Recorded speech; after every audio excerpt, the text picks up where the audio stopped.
sebelum kita akhiri 6:30 lebih dikit lah.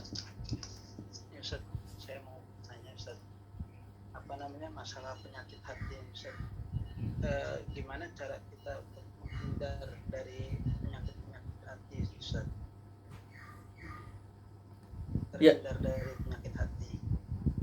baik, pertanyaannya bagaimana caranya kita menghindar dari penyakit-penyakit hati ya? Ada lagi tambahan? Atau cuma itu aja?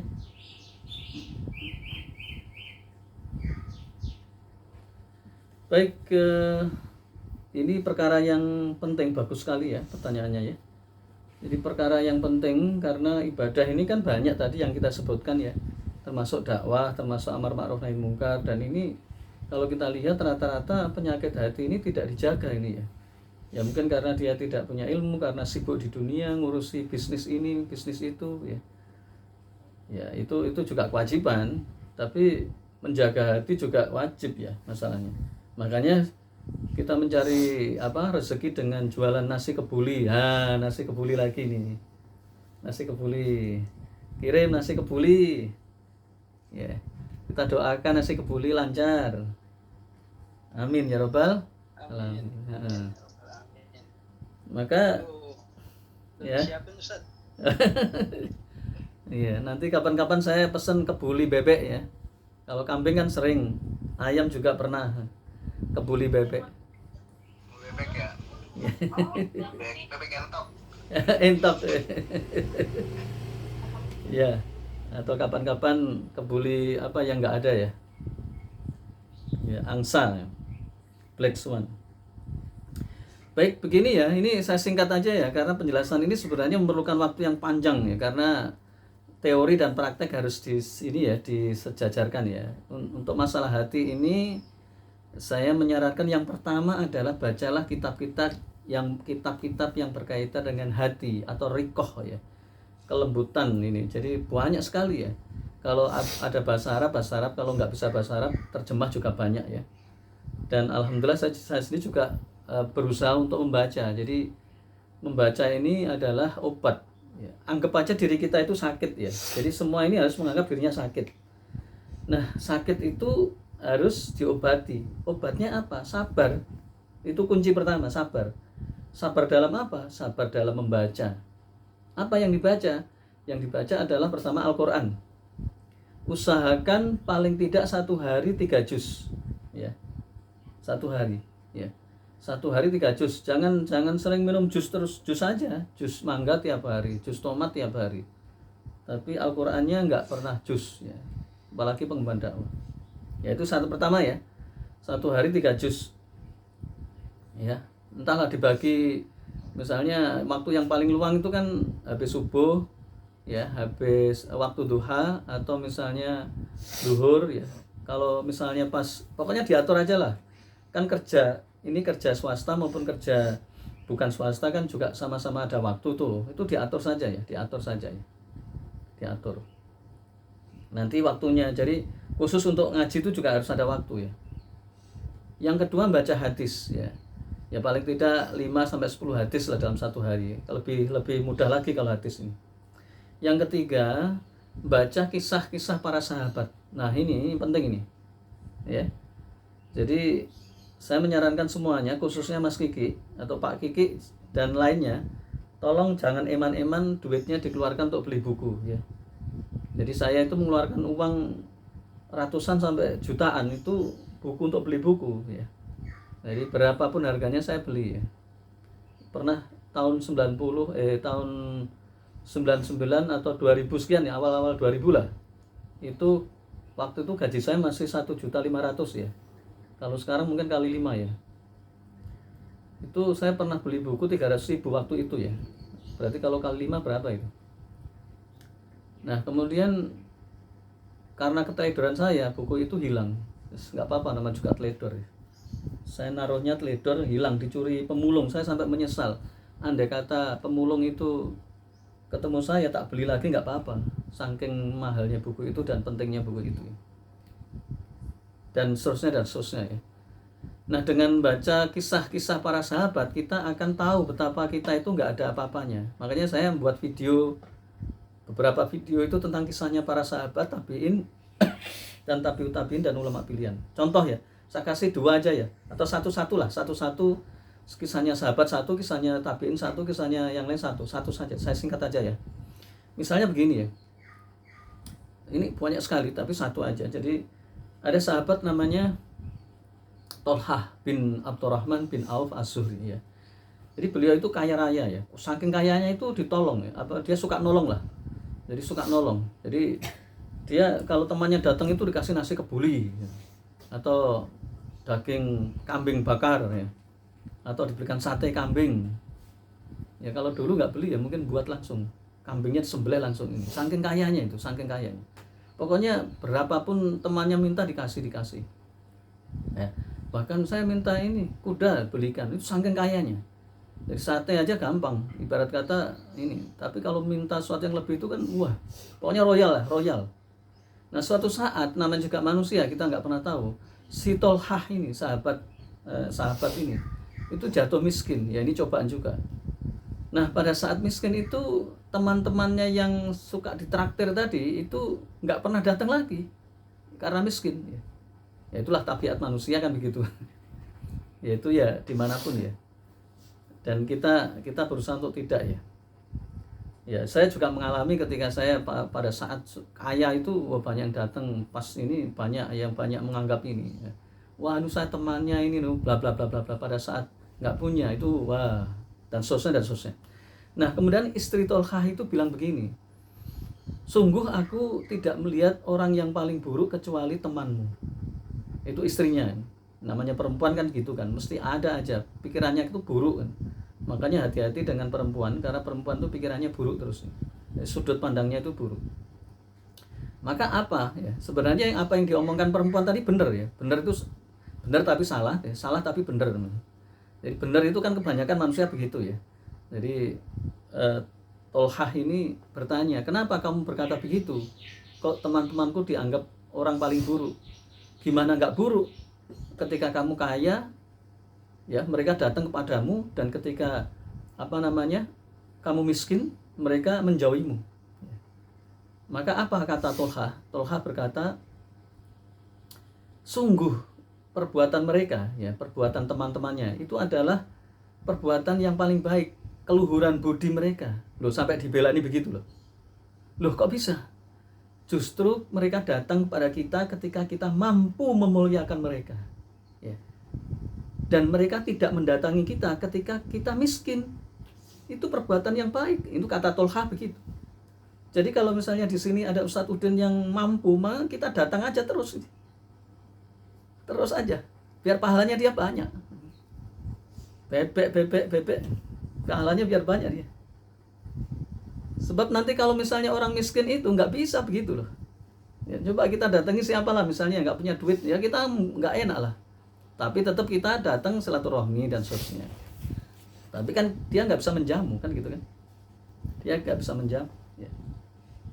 Jadi ini yang ini. Nah ini panjang ya, tapi saya singkat begitu. Jadi keluhuran akhlaknya para sahabat tuh begitu ya, luar biasa lah.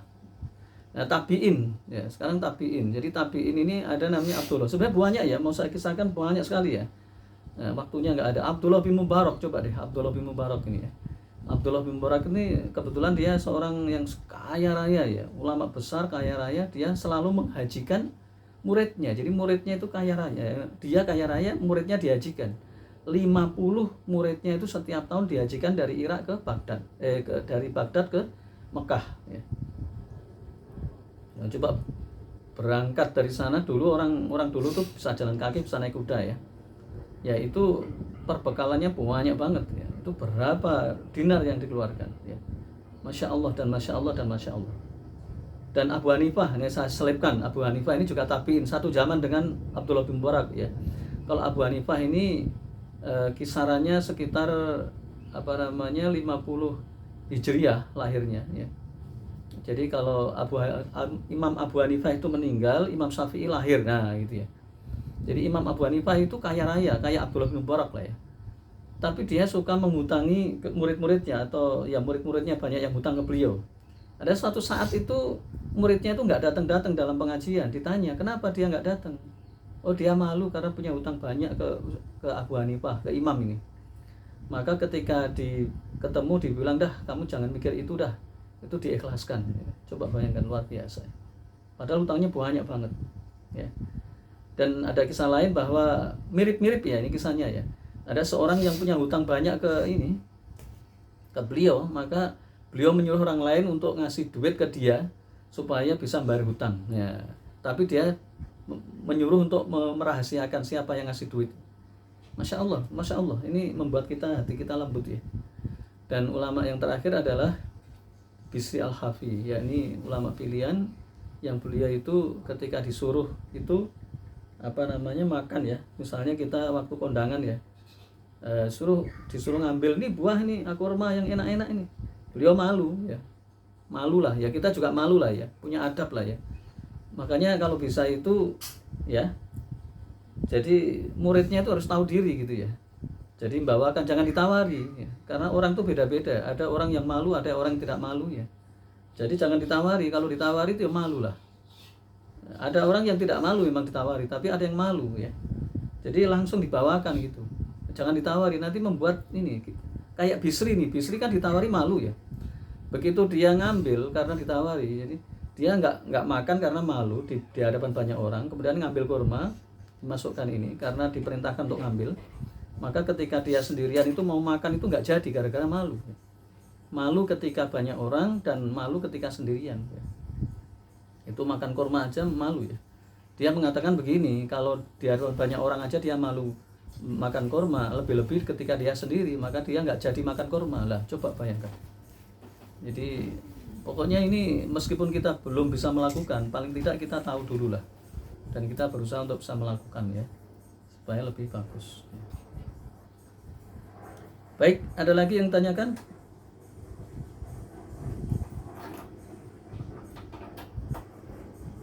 Terakhir? Ustaz, tadi kan kewajiban itu banyak ya Ustaz? Iya. Yang Ustaz bilang kan dahulukan yang sudah waktunya gitu kan ya? Iya. Berarti yang belum waktunya yang dimaklumi itu mana? Tidak menjadi dosa. Iya. Karena banyak juga nih kewajiban yang belum dilakukan. Kalau lihat dari rupanya kan pada lupa itu berarti emang nggak melakukan, karena tidak melakukan, jadi apalagi pasti karena tidak melakukan ada kewajiban yang masih terlewat. Nah ini gimana Ustaz? Iya, jadi kewajiban itu banyak, dan banyaknya kewajiban itu merupakan kebaikan yang Allah berikan pada hambanya supaya hambanya banyak pahala dan supaya bisa masuk surga, kan gitu kan. Nah di antara kewajiban-kewajiban itu ada yang aulawiyat, yang utama. Di antara utama itu banyak yang utama yang harus diutamakan dulu. Nah bagaimana caranya? Sebenarnya ini bab Sabtu depan, tapi saya ulangi, nanti saya ulangi lagi biar lebih pinter lagi. Di sini dikatakan bahwa fayal zamuhu ta'alumus sholati wa shaum bi arkaniha wa syara'itiha idza dakhala waqtuha aw dana dukhulu waqtiha wa la yalzamu ta'alumuz zakah illa idza wajabat aw dana wujubuha ya. Jadi dia harus mempelajari sholat dan shaum dengan rukun-rukunnya, syarat-syaratnya apabila waktunya telah tiba ya. Dan apabila menjelang waktunya tiba dan tidak perlu dia mempelajari, tidak perlu itu bukan tidak ya, tetapi dia tidak harus mempelajari zakat kecuali apabila waktunya telah tiba. Nah gitu ya. Di sini itu ada satu pengertian yang harus kita camkan baik-baik, bahwa ketika kita menghadapi perkara yang mendesak, maka mendesak pula kewajibannya ya. Dan ini kita bisa mengukur ya, karena kewajiban-kewajiban itu kan beda-beda ya. Tadi dicontohkan, misalnya saya kasih contoh yang paling sederhana dulu deh ya. Misalnya sholat ini kan mendesak karena tiap hari kita sholat. Itu lebih mendesak dibanding kita mempelajari tentang tamu. Nah tadi tamu nggak disinggung ya, bab tentang kewajiban menjamu tamu ya. Maka ketika misalnya kita dikasih WA, ini Pak Udin, saya family dari Bali mau ke Bembem kira-kira seminggu lagi. Nah Berarti waktunya pada saat 2 hari sebelum kedatangan tamu itu buka itu bab tentang menjamu tamu. Nah, gitu loh. Itu contoh yang paling gampang aja ya. Contoh paling gampang ya. Ya. Jadi ketika kita menghadapi perkara yang mendesak, maka mendesak pula kewajiban. Ketika waktu itu jauh, maka jauh pula itu kewajiban. Ya. Jadi misalnya naik hajinya tahun depan. Nah, itu belum mendesak. Yang paling mendesak apa dulu? Misalnya jual beli, ya pelajari jual beli, ya. Jual beli itu tidak boleh menipu, tidak boleh membuat janji palsu, ya. Tidak boleh bohong, harus jujur, ya. Dan sosnya. Itu yang harus diketahui, ya. Jadi banyak ya. Nah, gimana caranya kita mengetahui? Nah, kita baca buku fikih, paling tidak punya lah ya buku saya. Mana ya buku saya? Oh, di samping ya. Itu ada kitab yang lengkap tapi versi kecil, mini. Itu Sulaiman Rosyid itu 600 halaman itu paling mini ya, paling kecil ya. Yang kitab yang saya punya itu yang lengkap itu Nailul Autar itu sampai 1 jilid itu 800 halaman dan itu ada 9 jilid. Hitung sendiri berapa itu. Nah, itu artinya apa? Memang tidak semua kita pelajari dalam waktu yang langsung, tetapi ada waktunya. Jadi waktu inilah yang menentukan kapan kita mempelajari, kapan tidak. Dan itu kemudahan dari Allah. Jadi misalnya yang paling mendesak nih misalnya mendidik anak, ya udah pelajari mendidik anak. Anak mau mendidik anak. Jadi mendidik anak itu sebenarnya kewajiban laki atau bapak ya. Nah, perkara kemudian didelegasikan ke ibu itu perkara lain. Meskipun ummu warobatul bait, ummu adalah madrasah, rumah itu memang ya. Tetapi usulnya atau pangkalnya itu dari bapak. Ku anfusakum wa ahlikum naron ya. Itu dalilnya. Jadi kepala rumah tangga itu memang berat, tapi nanti pahalanya juga luar biasa. Makanya di surga itu kan hanya ada bidadari ya, 1 orang misalnya ya. Insya Allah ya. Ustadz Udin ini masuk surga insya Allah, amin ya rabbal alamin. Nah, itu nanti di 1 kamar itu dikasih 70 bidadari ya, dari Kazakhstan, dari Uzbekistan, dari Rusia, dari Amerika. Wah, coba bayangkan, apa enggak enak itu ya. Makanya berat, laki-laki atau suami itu tanggung jawabnya itu Masya Allah. Sampai-sampai Rasulullah menyampaikan begini ya, seandainya boleh diperintahkan menyembah sesama manusia, maka aku menyuruh, ini kata Allah lewat Rasulnya ya, maka aku menyuruh seorang istri menyembah suami. Tetapi masalahnya kan tidak boleh ya, menyembah selain Allah. Itu berarti hadis itu mengandung maksud betapa mulianya suami itu ya. Kenapa? Karena tanggung jawabnya itu besar banget. Jadi kalau ada anak perempuan itu salah, itu pasti bapaknya disalahkan dulu, bukan ibunya. Kalau seorang ibu nyeleweng, selingkuh, pasti yang salahkan bapaknya. Kalau anak nakal atau anak salah, pasti bapaknya ya. Begitu seterusnya dan begitu seterusnya, panjang. Orang korupsi gara-gara ibu, gara-gara anak, ya kan? Orang ibu nakal ya gara-gara bapak dan seterusnya. Kalau bapak nggak punya duit, dicerai, minta cerai. Kan ini kasus di masyarakat kan begitu. Ya. Saya sedih berkali-kali ya kalau lihat di masyarakat itu sedih luar biasa ya. Jadi apalagi zaman sekarang ya, zaman sekarang itu Masya Allah. Ibu-ibu ini ya namanya ibu-ibu kan separuh iman ya. Imannya separuh, akalnya separuh, agamanya separuh ya. Jadi akalnya itu kesaksiannya harus 2 kali. 2 kali dari laki-laki, dan agamanya separuh itu dia kadang tidak sholat, kadang tidak puasa. Dan seterusnya ya. Makanya untuk bapak-bapak laki-laki ini berat memang, tetapi itulah nanti pahalanya juga luar biasa. Saya kalau cerita surga itu sebenarnya enak ya, nanti kapan-kapan bahas surga lah ya. Jadi 1 rumah, kalau di Ustadz Udin ini rumahnya berapa? 60 meter persegi ya? Kali 2. 10